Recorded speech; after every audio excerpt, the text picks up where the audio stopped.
Assalamualaikum warahmatullahi wabarakatuh. Saya Riki Nianto dari Fakultas Sastra Universitas Pamulang. Pada video kali ini ini merupakan salah satu tugas individu yang diberikan oleh dosen pengampu mata kuliah ini, yaitu mata kuliah analisis wacana.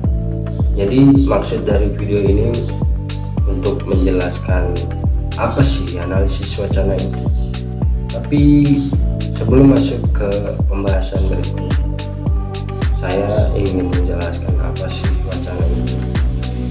Jadi kalau secara teori, wacana sendiri itu merupakan salah satu kajian ilmu dalam linguistik, yakni bagian dari kajian ilmu pragmatik. Wacana sendiri juga memiliki kedudukan yang lebih tinggi atau lebih luas daripada klausa dan kalimat. Kenapa? Karena wacana mencakup suatu gagasan dan suatu konsep teks. Lalu kalau dalam bahasa Inggris, wacana sendiri dikenal sebagai discourse. Ya, bisa kita artikan sebagai ungkapan dalam suatu interaksi komunikasi. Ya, jadi itu wacana secara teori. Lalu apa sih analisis wacana itu?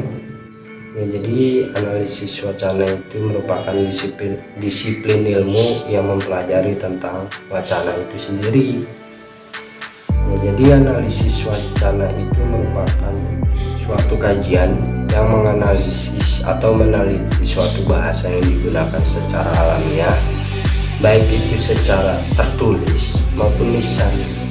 Ya, dari penjelasan tadi bisa kita simpulkan kalau wacana itu ada dua bentuk, yaitu wacana tulis dan lisan.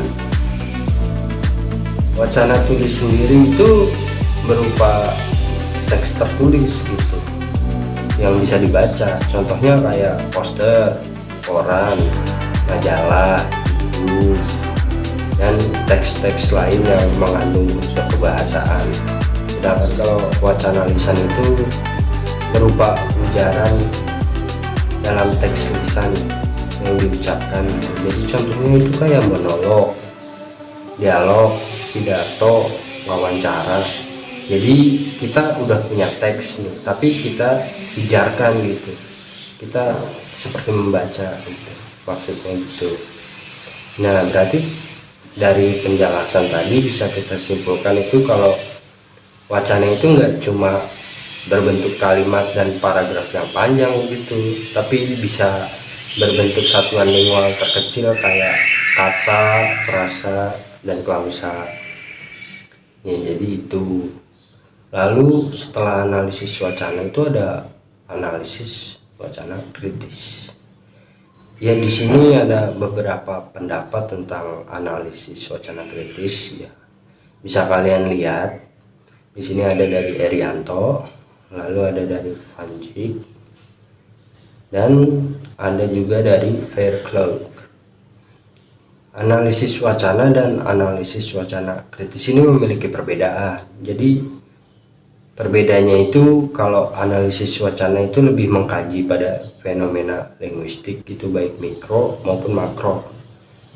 Sedangkan kalau analisis wacana kritis itu menganalisis fenomena wacana yang berhubungan dengan sosial masyarakat, yakni kayak menggali kenapa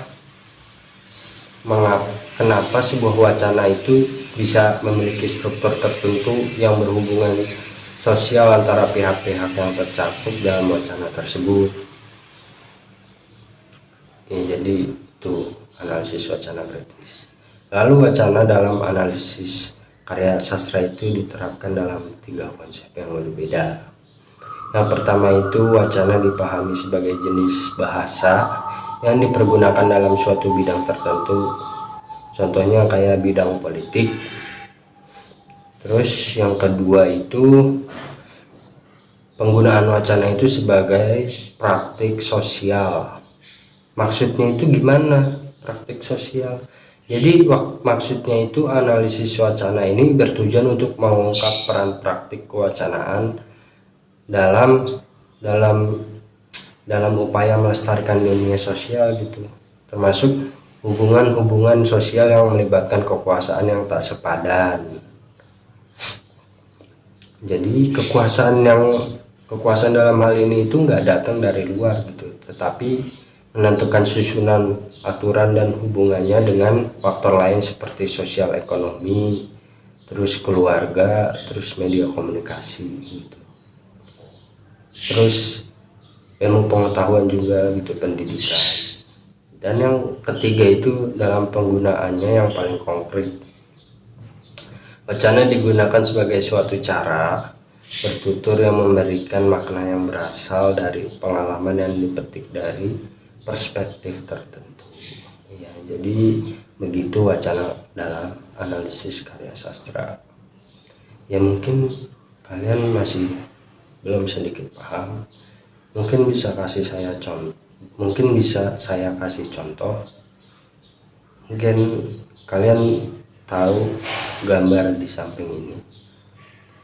Ya, ini gambar Bapak Soeharto, mantan presiden kita, dengan tagline pena zaman kuto.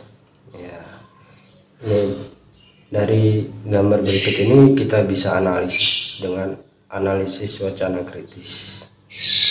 Ya, jadi maksud dari gambar tersebut itu menjadi gimana ya, kayak bagaimana perbandingan kesejahteraan pada pemerintahan masa Pak Soeharto dengan masa kita sekarang gitu. Hal ini kan berarti bisa dirasakan oleh mereka-mereka yang merasakan kehidupan di zaman Bapak Soeharto gitu, sejak Orde Baru dan pasca reformasi, dan zaman sekarang. Jadi kita bisa merasakan perbedaannya. Ya, itu contohnya. Ya, mungkin segitu saja video dari saya. Kurang lebihnya saya mohon maaf kalau ada salah.